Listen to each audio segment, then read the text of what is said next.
Welcome back to a brand new episode of Rainbow Six Siege. So we just launched the new season, year 3, season 1. So we got some alpha packs. Let's open them up because I want to show you something afterwards. This might be a shorter episode. We got 7 alpha packs instead of the 10 we usually do. We got a rare. I don't know why that's slowly opened. We got a rare Comet. It's a duplicate.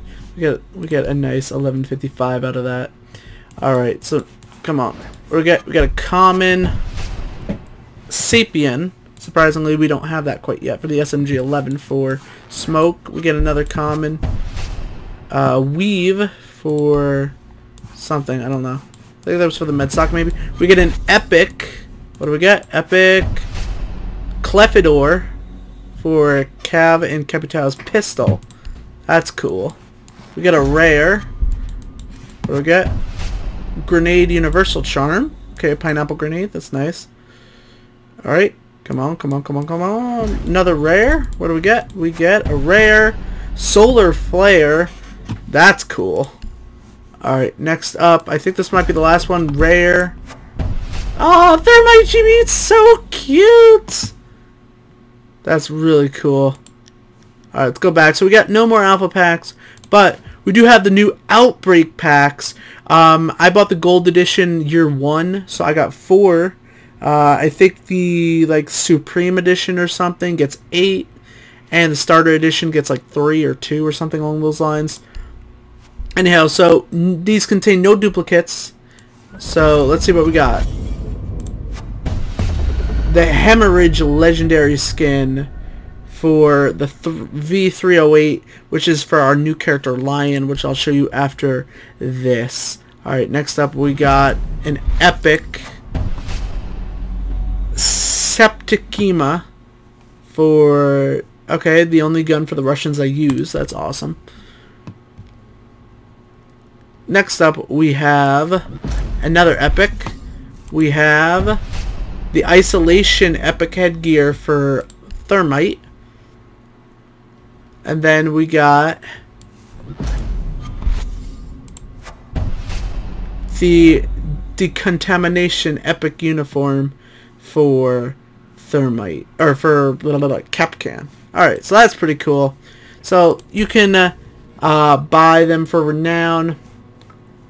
You know, I'm not too big a fan of buying stuff. Let me see. How much do I need? I need 12,420, 12,300 and change. 12,000. That would cost me $100, and I still wouldn't even have enough. That's crazy. You can get Outbreaks pieces of stuff in the missions, but let's check what we got. Collection, 4 out of 50 items collected. Black Viper included. What's this? I think I gotten this? Question mark? I don't know. Elite. That's her elite skin, so I doubt it. Retro Steel. Oh yeah, 0 out of 1. Seasonal skins. Seasonal weapon skins. That's kind of cool. Uniforms, 1 out of 14 for Capcan. Headgear, 1 out of 14 for Thermite. Weapon skins, Hemorrhage, and Septica for this one right here. And we got no universal charms quite yet. I really want these things. They look quite cool. Let's go to the shop and let's see what we got.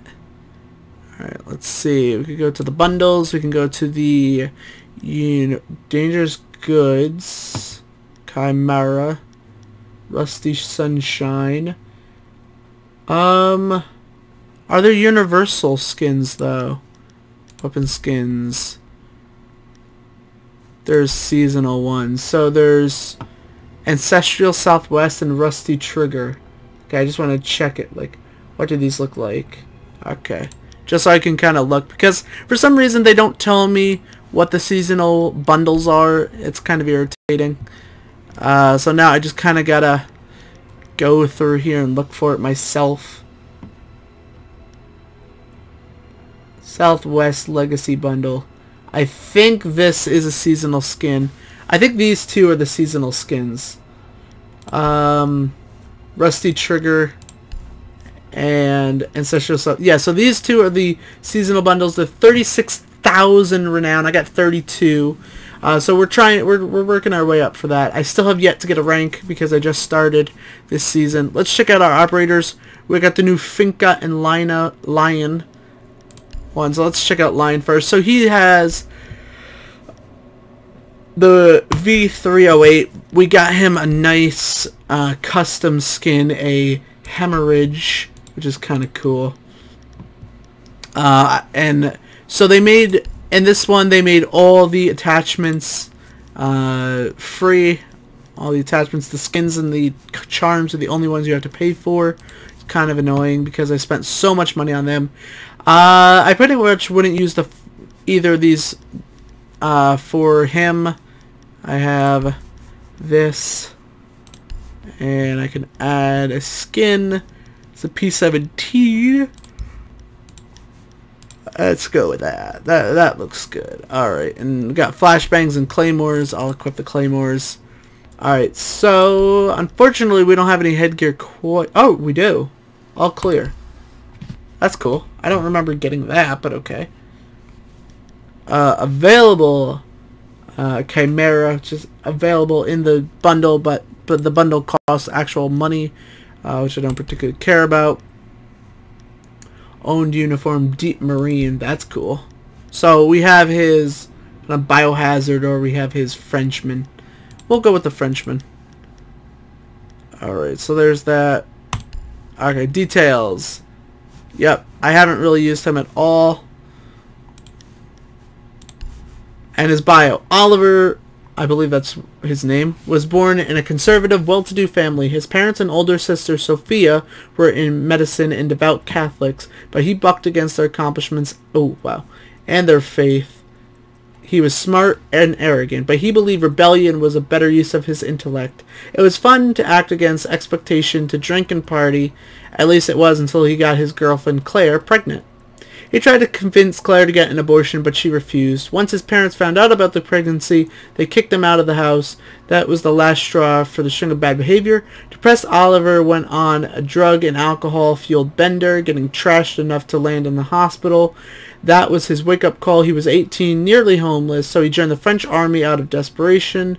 He needed purpose. Military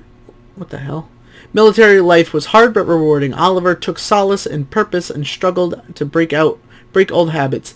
He started sending money to Claire to support their newborn son, even though she didn't want to see Oliver. He became a second level in combat rescuer and joined the 2nd Dragoon Regiment in their role as CBRN Reaction Force. He also developed a close relationship to the regiment's Catholic chaplain, Bentrand, who eventually spoke to Claire and convinced her that Oliver regretted his actions.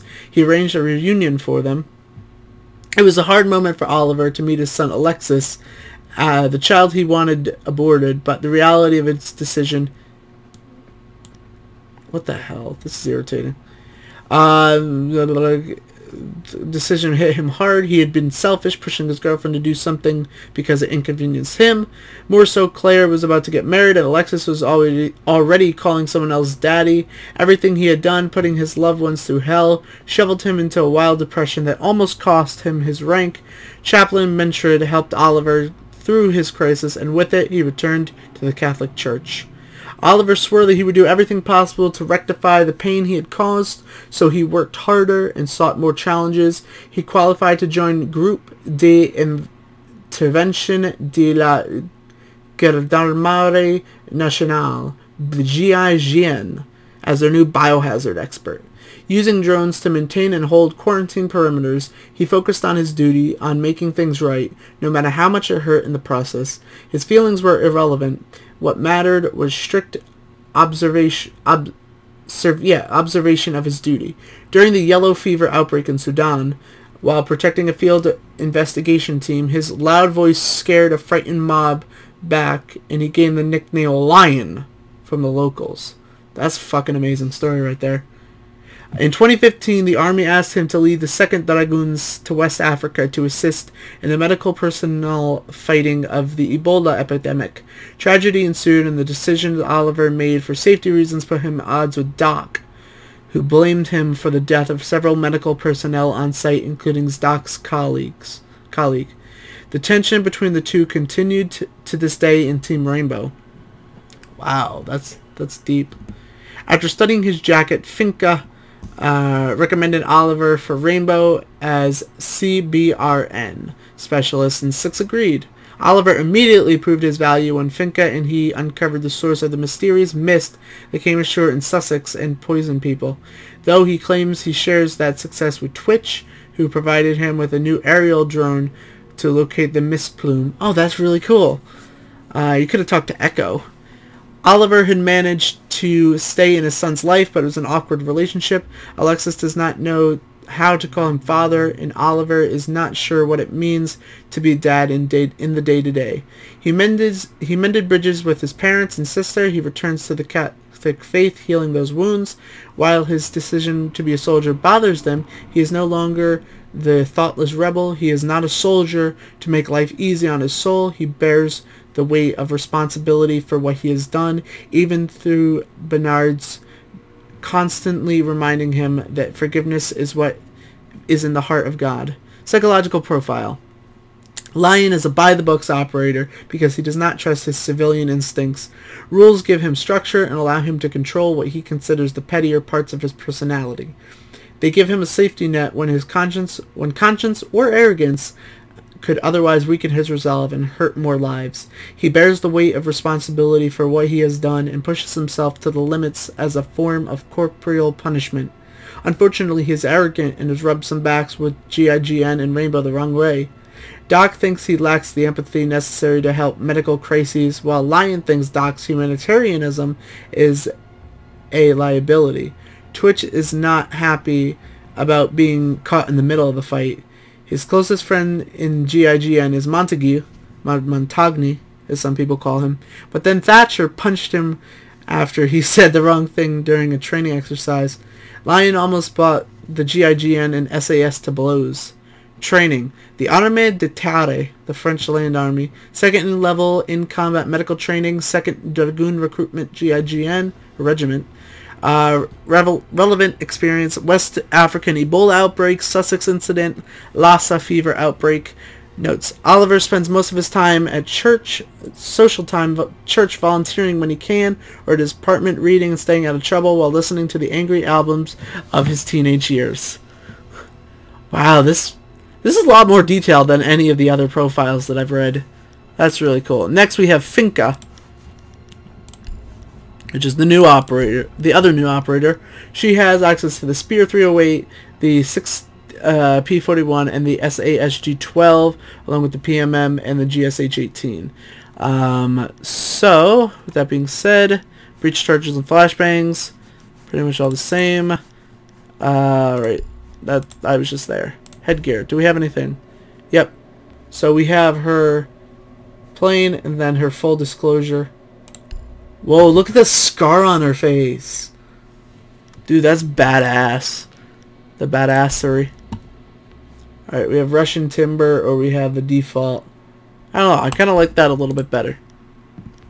Alright, let's read, same thing. Nothing on her quite yet. Bio. Lyra was 9 when she was diagnosed with neuropathy that included a slow degeneration of muscles and a loss of sensation in the limbs and extremities. Born 3 years after the Chernobyl disaster in the irradiated city of Gomel, Belarus, she grew up around children already suffering from birth defects. Her diagnosis was the realization of her fears when her parents encouraged her and her younger siblings to be physically active, she pushed herself even harder, determining to keep her body in peak condition to weather the neuropathy. She could not be sick if she stayed healthy, her young mind reasoned. All 3 Melnikyov children grow up playing sports, with Lyra excelling at those requiring agility and finesse, but there was always the knowledge that the neuropathy would worsen unless someone found a more permanent solution. She decided that someone was herself. Lyra moved to Novorossiysk to study the Novorossiysk State University and graduated with a PhD in microbiology and immunology. She remained at NSU in the biotechnology and virology laboratory, her research uncovering treatments for a variety of pathogens and neuropathies, including her own through drugs and self-dissolving nanites. While she hasn't found a cure, she has found remission. So this actually is rather interesting. She wanted to cure herself and others like her, so she went into like the whole PhD doctor field. I actually have a friend like that. I have two friends actually. They were diagnosed with this medical condition, and they really, kind of want to get over it. They want to find a cure for it. They want to help others like them, and so they plan on going into the field of medicine to help others, which is really cool. I really applaud them for that. Lyra might have stayed in academia had she not received a visit from the Federal Security Service of the Russian Federation, the FSB. Russian Spetsnaz. I should be reading this in a Russian accent. Russian Spetsnaz operators and special agents faced the ever-growing danger of exposure to hazardous materials, including organophosphorus agents like VX gas. For the first time in her life, Lyra began thinking outside of her own concerns. Her research had saved the lives of perfect strangers, and now they were reaching out to her, sending grateful postcards and photos and letters. She could have a greater impact still. Lyra jumped at the chance to work with the Spetsnaz volunteers in a variety of conditions as she adapted the nanobots to their high-performance physiologies. Quickly she came to enjoy the sense of competition, camaraderie, and the mental toughness of the Russian Special Forces members. She joined the army with an eye on becoming a Red Beret herself, in the front lines of saving lives as a chemical, biological, radiological, nuclear, CBRN for short, specialist. Serving in the Russian army, Lyra rapidly proved herself physically and mentally tough enough to try out for Spetsnaz. It was a brutal course, culminating in close-quarter combat, knife training with Kepkan. A misstep in the floors from Kepkan, however, opened her face from brow to cheek. But Lyra went for a series of bone-breaking punches to his nose and ribs before the pain overwhelmed her. They spent the night in the mid-tent, neither of them speaking, but a new unspoken respect between them. From that day forward, she earned her moniker Finka, or knife. That's actually kind of funny because I always wondered why Capcom wore that mask, so that gives some good backstory to it. Lyra became a Spetsnaz CBRN specialist, joining the Wimpel unit under the FSB and using her nanobots to help her unit survive hot zones. She was one of the only people capable of tailoring the nanobots to specific operators. Her work in resurrecting Russian battlefield protocols and the handling and neutralization of dangerous payloads earned her notice, and she became the go-to expert when it came to joint exercises with other CTUs. Six invited Lyra to help Rainbow Six put together the CRBN unit of their own, with Oliver Lyon Fragment as her first pick. Alright, now I'm just going to go back to kind of like my own voice here. Psychological profile. Lyra discovered that her neuropathy was slowly growing resistant to treatment. All fears returned, every ache and pain analyzed and scrutinized as she pushed herself even harder to peak performance. She constantly tweaks and modifies her formula to starve off twinges and numbness as she imagines might be on the onset of decline. She pushes herself to point of throwing up after workouts with IQ and Valkyrie. Though only Valkyrie understood that pushing the limits of physical fitness. Yeah, that makes sense. Valkyrie's a beast. Lyra is unable to distinguish between the disease and normal fatigue and is driven by her fears and made excellent by them in the same maddening moment. She is not young anymore, though, but more desperate than ever to hold on to her life. She is trying to find a new treatment while keeping it a secret, but Doc knows and is closely monitoring her condition in case it begins to affect her performance. She has not shared this with anyone else, not Capcom, who is her no-nonsense mentor, not Tachanka, with whom she drinks and flirts. Ooh, ha ha ha! Chanka might have a love interest. Training Russian Army, Spetsnaz CBRN, Specialist Vimpel Unit, Relevant Experience, Sussex Incident, Libyan Decon Project, Lassa Fever Outbreak, Zika Virus Infection. Notes. Lyra has also recently taken on creating a wall of letters and photos in her workspace, a reminder that her treatments are more than just about helping herself, but she's still afraid that the neuropathy might get ahead of her. Holy shit. Both of these stories are so deep. Alright guys, but this might be a longer episode. If you want to stick around, awesome. If you don't, you know, you can head out. But we're not going to do this quite yet. We're not going to try out the new modes, but I kind of want to show you kind of the videos for this. So this is the opening. This is the very first scene. Here we go.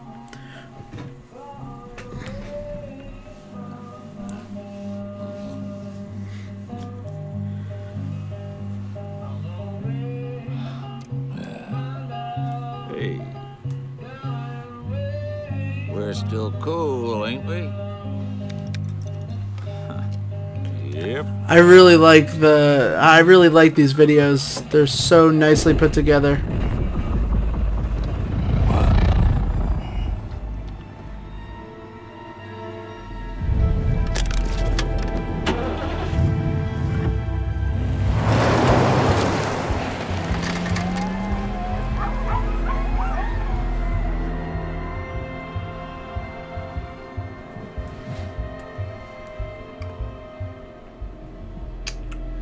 Three days later.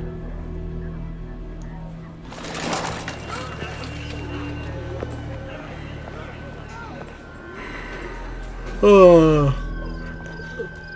It looks like this could like actually be a real like life documentary. No, absolutely not. You start housing patients who look healthy at the Civic Center, you're gonna break quarantine.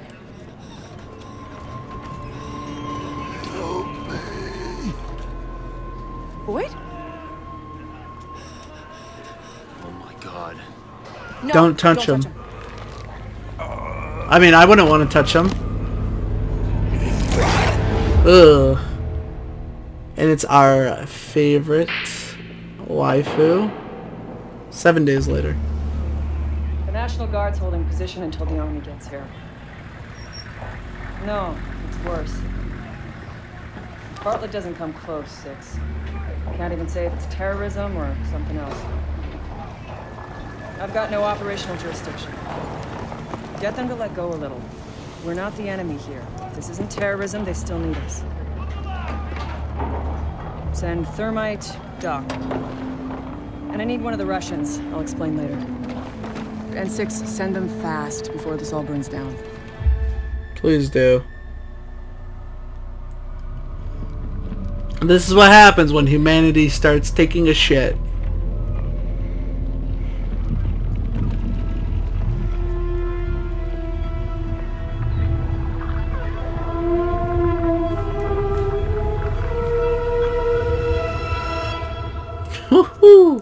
So there are in these, this is the Outbreak 1 month DLC for Rainbow Six Siege. It's the zombie apocalypse. We have to save the world, as Rainbow Six usually does. So that was the opening video. So there's 3 different missions, and there's 3 different opening videos to them. So I'll show you the first one. Maybe she has a vaccine. Maybe she has a cure. Maybe I can stop working in a quarantine tent that's lined with claymores and C4. You're a humanitarian, and I'm not sure you can afford to be. You have a better option on the table? I think this is Doc. Barely containing this. I thought it was Lion, And I but hope you have a solution that doesn't involve a nuclear response. I heard the talk. I believe this is definitely Ash. Okay. Let's try it your way. Let's extract Dr. McIntosh and pray to God she's got answers we can use. She reminds me a lot of Olivia Benson. So I was originally thinking that was Lion talking to her, but now I don't think so, because we read in his file that he is upset at Doc for being a humanitarian, and Ash called him a humanitarian. So I think we've never seen Doc without his mask on. So that's interesting. So Sierra Veterans Wing, that is one of the missions, and what that does is you go into a hospital and you try to find the doctor. You help the doctor get all of her equipment, all of her research out of there, so we can help find a cure. And then you have to wait for evac, and you get evac'd by one of my favorite characters, Mr. Jaeger, and that's that. So the next one is this one. It's building a nursery, and it's a big one. The infection comes... Son of a bitch! Jordan? We're good. Seriously? Briefing is in a minute and you're pulling apart the explosives Hold package? your horses, Liza. I'm just making sure they got it right. Nurseries are the heart of the parasite's ability to adapt to our containment efforts. That, up there, is a nasty piece of work. Your turn. Right. With ongoing operations in the area, we can't launch any fire missions or predator strikes. So, we're gonna barbecue the nursery with these prototype nanothermite charges before it goes online. Can I say barbecue? Six won't care none, will she? The target is a hot springs resort. Alright, and that's our next mission. You have to go into a hot spring resort. You have to plant the bomb. You have to then protect the bomb while it blows up. Then you have to extract. Yeah, that's not much else to say. And then the third one, which is Thy Lord and Savior. 3 days before the outbreak, NASA tracked a meteorite that fell into this area. We got confirmation that a local named Boyd Brooks hauled the object back to his salvage yard. Coincidence? No. He was trying to sell it online. This is why I called you. Your Highness? So, yeah. Very old. Wait. I'm Russian, so I'm supposed to know something about it. I thought you'd appreciate the heads up. We can leave the politics to 6. Our job is to secure it. What's the plan?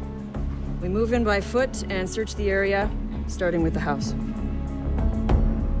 So, this mission, which actually, let me just say one thing about this video. I love the fact that Ubisoft actually finally does something for its fans. Like, Ubisoft finally realizes that there's kind of like a cult following behind Thy Lord and Savior Tachanka, and there's a whole religion based around him, and so they're pushing him as that like hero, that you always want to do, that you want to see. And so the Nest, that mission is you go into the hot springs, you blow up the bomb, or you blow up the place, you just nuke the hell out of everything. Right before evac, Jaeger is evacing you just like he does in Sierra Veterans Wing, but something hits his plane, he goes down, you have to go rescue him, and then, I don't know. I haven't finished either of these missions. I've only finished this one. These two are so damn hard because you're reliant on your team to actually be able to do something. And where in like this one was the last one I just did, I got like over 150 kills.